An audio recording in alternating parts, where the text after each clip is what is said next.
And welcome back. I'm one half Stephen Phil, and welcome back to my Metroid Prime playthrough. In the last episode, we got the boost ball and the space jump boots, which makes the traversing of Talon 4 a lot easier now. And in this episode, we're going to see what this shiny item is, as well as where else we can go with that particular item. So, let's venture forth now. Wave beam, our first beam upgrade. Rumble. Sounds good. Oh yeah, as if they would give it to us easily. Okay, welcome to another mini boss. Again, babies against the big one. With a big one from the Beatles. Why he shot that way? That has never happened. Right. As each one you kill, there'll be another one that will appear. There's 4 of them in total. They'll come from the corners of the room. Much like these two. I am sucking at this. Thankfully not all 4 come at the same time, because I think it'd be a little bit difficult.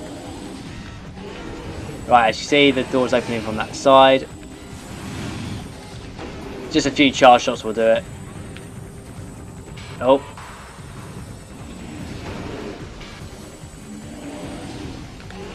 Right, on the go. Much like the Beatles here. It's a little bit tougher. All done, I suppose. Not so. There's the earthquake. It's a Sheegoth. No, I don't want to scan. I want to scan him. Oh boy, coming. Sheegoth, supreme predator of the Fendranadris. Sheegoth's invulnerable to most beam weapons. Not good. The crystals on their back absorb energy which they can fire at prey. Sheegoths have poor stamina. They hyperventilate after using their breath attack, making their mouth area vulnerable. The soft underbelly of a Sheegoth is susceptible to a concussive blast. In battle, they expel blasts of frigid gas to ensnare their targets. They are also fond of ramming and trampling their helpless prey. Best way, just morph ball bomb. If you've got with the energy tanks you got now, you should be fine. Just keep morph ball bombing him. You're gonna get hurt a lot. But you've seen that your beam weapons won't work because they will just home in on the thing. Now, for some reason, home in on the back, on his back. Now, the funny thing is, oh, there we go, is that the other Sheegoths are relatively smaller compared to that one. You won't, I think, from what I remember. Wave beam. From what I remember, yeah, they are a little bit smaller. I might be wrong.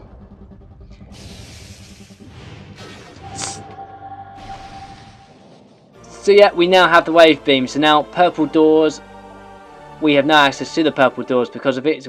So now on the C stick we can now switch. So press right on the C stick, you get the wave beam. The weakest of the beams, it doesn't really do much. However, it does help in certain areas, and it will help because you won't get any further without it. The other effective thing, when it's a charge shot, it will stun enemies such as space pirates. Also, it's the only enemy weapon, that will destroy the bomboos. Which now these are no threat to us at all. I believe there's a Sheegoth down there. No. Oh, that hurt. No way. Now we're going to go to other areas in the Fendranadris and see what we can do there. Now that we have this, because most of the Fendranadris was inaccessible to us. So if we run back up, it's a little bit of a slow firing beam, as you can tell as well. That's at full pace. Okay, right. Run away from the Sheegoth, don't need to worry about it. Now, because of that platform above us, all we've got to do is go up here and jump. We will have to go back to the room beforehand anyway, to the left over there, but that's later on. There's no point at the moment, as you will see, well, as you'll see later on. Just making it quicker for you and me. Come on. Okay. So you may have seen a purple door to my left. Now, because of the space jump boots, I can now get up here. Still 5 rounds. Okay. Sheegoth's interested in me now. Brilliant. Destroy this guy. Don't need him. Right. This is one thing you've got to scan. This is one of the things you can miss as well. This hanging rock structure appears to have a weak spot near its base. Some stalactites can be dislodged from ceilings. allowing them to be used as platforms to cross otherwise unreachable areas. I think the other version is stalagmites, if I remember. We now have an extra platform. We can now reach the purple door we couldn't reach before. Ahahaha! Okay. That hurt. Now, as you can see over there, in the American version, these for some reason disappear after a certain point in the game. Not so much for me, so I could scan these at any time, but just so you know where they are. The ice shriek bats, ice encased ceiling dweller. Like standard shriek bats, these creatures are easily spotted with thermal imaging. They roost on cave ceilings, subsisting on insects, reptiles and small mammals.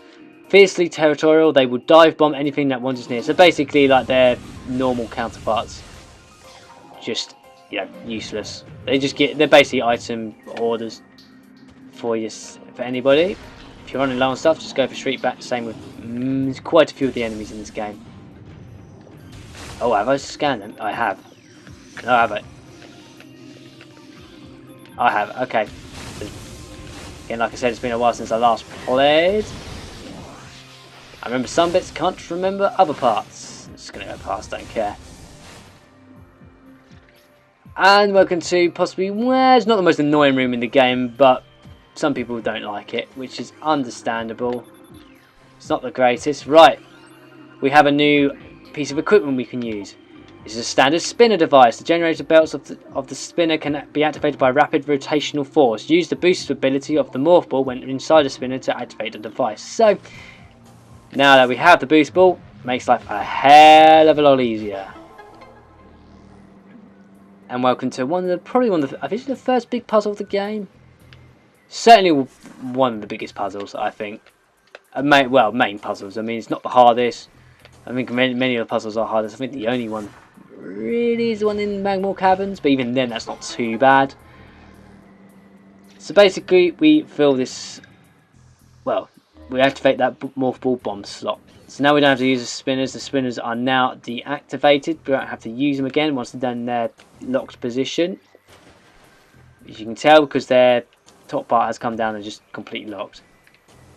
I did scan this tonight, yes. And now there is a timer. Now, there's two things. You can either carry on going up, which I'm not going to do for the first instance, as you will see. There is an energy tank around.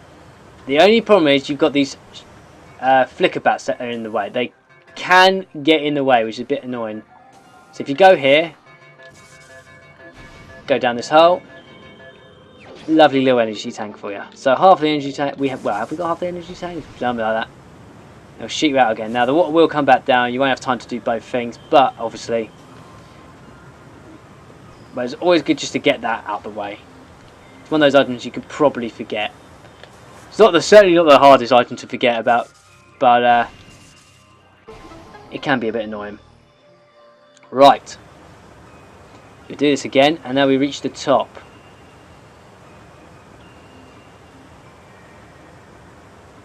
Well, we're going to reach the top. Here we go. So, again, like I say, this is when the flicker bats can be annoying. So you have to kind of guess where they are and run like that. That's what they can do. Really get in the way. That's it. Another way now. It's fine. Right. So, as you can see, this door is hasn't got any power. So there must be a nearby power conduit. However, we don't have anything to do with it at the moment, so can't do much about it. And here's another save station, which I am going into. It's a relatively short episode, but I think we'll call it a day there, because it's quite a bit to do in the next one. So, thank you very much for watching.